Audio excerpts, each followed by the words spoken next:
Okay, now we have our second video on the nervous system. Again, I want to say that I'm in the airport, so it could be loud at times, and I apologize for that. The second part of this video is going to focus on the central nervous system. If you remember from the last video, the nervous system can be broken down into central and peripheral, and for this part we will be focusing on the central nervous system, or CNS. Just as a broad overview, the central nervous system, or CNS, contains the brain and spinal cord. And remember from the last video, it's made primarily of interneurons. The main function or job of the central nervous system is to receive information about stimuli from the external environment and also to coordinate responses via glands and muscles. The peripheral nervous system, on the other hand, or PNS, consists of the sensory and motor neurons that we spoke about, and these have cell bodies. Remember, that's the bigger part of that main type of cell, whose cell bodies remain in the central nervous system.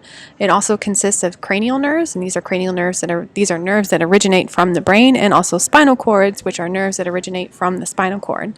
The job of the peripheral nervous system is to inform the central nervous system about the outside stimuli and also to carry out the response. The spinal cord is the main information pathway for the central nervous system, and it has two major functions. One is to coordinate the reflex arc that was mentioned in the last video, and the other is to connect the peripheral nervous system to the brain. In adults, the spinal cord is about 18 inches long and will pass from the brain down a tunnel that is made up of vertebrae. The spinal cord is continuous with the brain, and that's something that often people get a little mixed up on. Another thing that makes up the central nervous system is meninges. Meninges are coverings. There's 3 of them that surround both the brain and spinal cord. The function of these meninges is to cushion, protect, and nourish the brain and spinal cord. And like I said, there's 3 layers, and they vary in thickness: dura mater, arachnoid matter, and also pia mater. Cerebrospinal fluid covers the space between the arachnoid matter and the pia mater. It's a clear, watery fluid. It also can be considered a lymph-like fluid, and it actually circulates around both the brain and spinal cord, and it has several very important functions. The first is to cushion the central nervous system. It also delivers nutrients and helps to remove waste from the cells within that central nervous system. The brain is also part of the central nervous system. Its job is basically to serve as the organizing and processing center of the nervous system. It's the site of consciousness, sensation, memory, and coordination. Remember that you have sensory receptors and sensory organs that send stimulus information to the central nervous system or brain, and the brain will then coordinate some type of response and send that to muscles and glands, and we call those effectors. And effectors just means what is making the response happen. The important thing here is that that integration process between stimulus and response happens within the central nervous system. Here we're looking at the basic anatomy of the brain. Some of these structures I'm going to go into more detail about. That includes the cerebrum, the cerebellum, and the brainstem. The brainstem has a couple of other structures within it, and that is the medulla and the pons. The brain also has an amygdala. Amygdala is thought to be the part of the brain that's really important for emotions. Pituitary gland, we'll talk about in the endocrine system, is really responsible for production of hormones. You've got the thalamus. The thalamus is considered the relay station of the brain. It's where all of the sensory information will come to first, and then the thalamus will send it to the different parts of the brain that it needs to go. The hypothalamus is a really important endocrine regulatory area, so it plays a very important role in the sort of organizing hormones, and also plays a really important role in sleep. The corpus callosum is the part of the brain, the only part of the brain where the 2 different hemispheres will attach. The basal ganglia is a structure within the brain that plays a very important role in movement and is also thought to be important in things like drug addiction.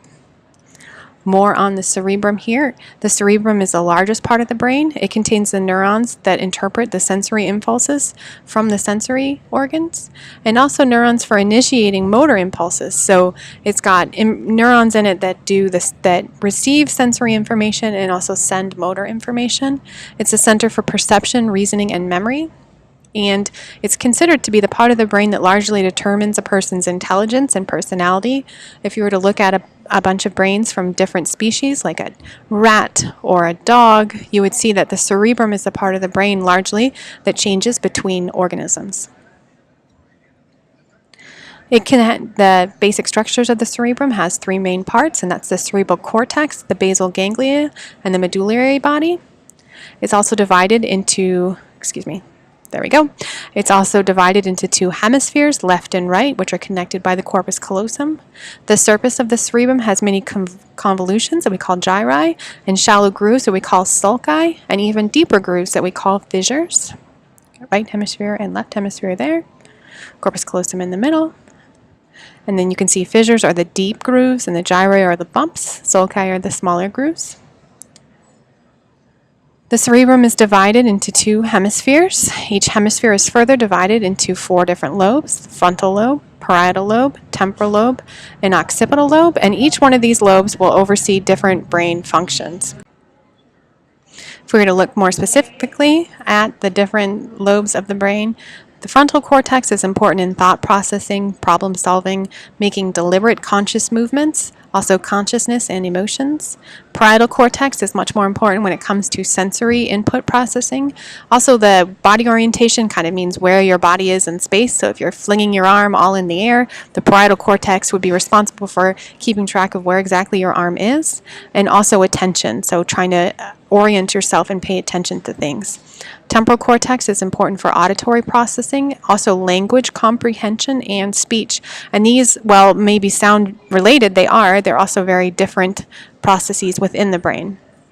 It also plays a role in both visual and auditory memories. The occipital cortex is in the back, and that plays the role of the visual processing and also helping to recognize objects. A couple other special areas within the cerebrum that I'd like to hit on quickly. We've got the motor cortex, which occurs in the sort of back of the frontal lobe. That's important for information that's going from the brain down to the body, telling it when to move. The sensory cortex or somatosensory cortex is the area sort of just in front of, at the very front of the parietal lobe is where sensory information would come into the brain. This yellow part here is called Broca's area. That's really important for language production, so being able to speak. And then Wernicke's area here in the back, which is really important for language comprehension. Those are summarized here. Again, Broca's area involved in speech function allows us to generate speech. Wernicke's area allows us to allows us to understand what's being said to us.